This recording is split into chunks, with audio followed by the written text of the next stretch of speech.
I started working at this job when I was young, too young, honestly, to understand my own value. It was one of those places where the owner strutted around like he was untouchable. A guy who always had a toothpick in his mouth, always bragging about running a tight ship. Tight ship was code for illegal. And illegal was code for he thought nobody would ever challenge him. We had what were supposed to be 10.5-hour shifts. But we only got paid for 10. Why? Because the boss deducted 30 minutes for a lunch break. Sounds normal, right? Except we never got to take that break. I'm not exaggerating. Not once. We were required to work through lunch, answer calls, help customers, handle emergencies. I remember standing behind the counter one day, stomach growling, holding a sandwich in one hand and ringing up customers with the other. My lunch literally sat there, getting cold, while the phone rang nonstop. And every time I looked at the clock, I could almost feel those unpaid minutes slipping away forever. But the worst part wasn't the money. It was the way he acted like he was doing us a favor. If you want to keep the store running, he'd say, sometimes you gotta make sacrifices. Translation, you make sacrifices. He gets richer. For 5 years, I watched this man skim off the top, thousands and thousands of hours of free labor. No overtime. No bonuses. No appreciation. Just clock out for lunch. Stay by the register. Don't eat in front of customers. Oh, and answer the phone. You know how soul-crushing it is to be hungry, exhausted, and still forced to smile? It gets to you. Little by little, it chips away at your self-worth. But life is funny. Because the day he made me a shift manager, he thought he was giving himself another loyal soldier. What he actually did was give me power. Real power. For the first time, I controlled the schedule. I decided how breaks worked. I oversaw the workflow. And one afternoon, when he left the building, like he always did, because he hated actual work, a thought crept into my mind. If he's not going to follow the law, then neither am I. But this time? It won't be the workers who get screwed. It started small. An extra 10 minutes here. A long coffee run there. Just reclaiming little pieces of my stolen time. But the guilt I expected? It never came. In fact, every minute of rest felt like balancing the scales. Then one day, after a brutal morning rush, the entire team looked drained, eye bags, sore backs, sweat on foreheads. You ever look at a group of people and know they're at their breaking point? I saw myself in them. So I said, everyone, take a 2-hour lunch.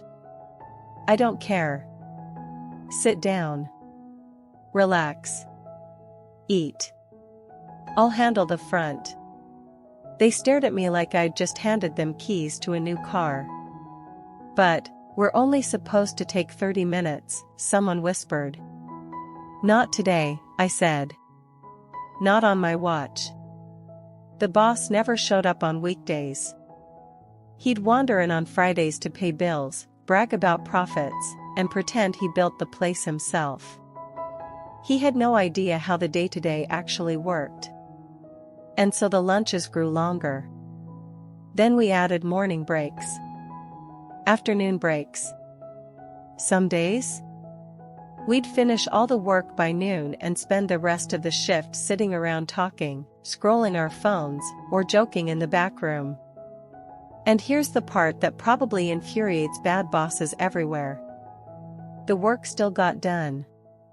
Customers stayed happy. The store functioned better than before. All that tight ship garbage he preached? Turns out the place ran smoother when people weren't forced to work like machines. For almost a year, I reclaimed my time. Some weeks, 15 out of 40 hours were basically paid relaxation.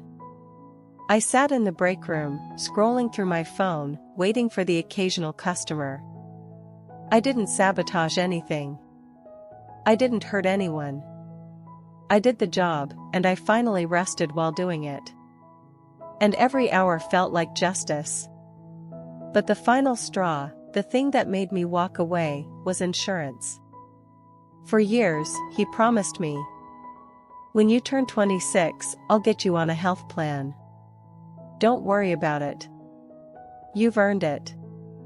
I believed him. I shouldn't have. The week I turned 26, he pulled me aside. Yeah, about that insurance. Turns out I can't afford it this year." The look on his face wasn't apologetic. It was annoyed. Like I was the inconvenience. After everything I'd done, after all the hours he stole, all the breaks I gave back to his employees, all the times I stayed late, came in early, fixed problems he caused, he couldn't even give me basic health coverage? That was the moment. The cold, sharp click in your chest when you decide you're done being taken for granted.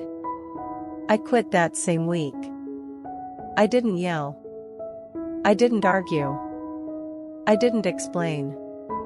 I just took my stolen years back and walked out the door. My next job was at a hospital billing department. Totally different environment. No customer screaming. No ringing phones. No arrogant boss breathing down my neck. On my first day, they gave me a work queue, a list of tasks that popped up on the screen every morning. At 9 a.m., I'd sit down. By 11, I'd have the whole queue done. And then? I'd sit there for the rest of the shift, relaxed, sipping coffee, waiting for the clock to run out. 10 years earlier, I would have felt guilty. I would have thought, I should be doing more. But after working under a man who stole thousands of hours of my life, I didn't feel guilty for a second. I learned to value myself. To recognize exploitation. To take breaks unapologetically. To never worship a company again. And most importantly, to always take back what's yours. Here's the part that still makes me smile. In my last year working for that boss, I estimate I spent close to 2,000 hours reclaiming the time he had stolen from me over the previous 5 years. 2,000 hours. He thought he was saving money. He thought he was squeezing extra productivity out of us. He thought he could break us down without consequences. Instead, he paid thousands of dollars for me and my team to rest, laugh, relax, and recover from the abuse he caused. He never suspected a thing. Not once. And when I finally walked away, without anger, without drama, he was left to run that tight ship all by himself. That, right there, was the sweetest revenge. You know, people talk about karma like it's some mystical force. But sometimes, karma is just people getting tired of being stepped on. Sometimes karma is you learning your worth and walking away with your head held high. Never let someone steal your time. You can't get it back unless you take it back yourself. If this story hit you even a little bit, smash that like button. And tell me in the comments, have you ever had a boss who tried to take advantage of you? Subscribe for more real revenge stories, and as always, thanks for listening.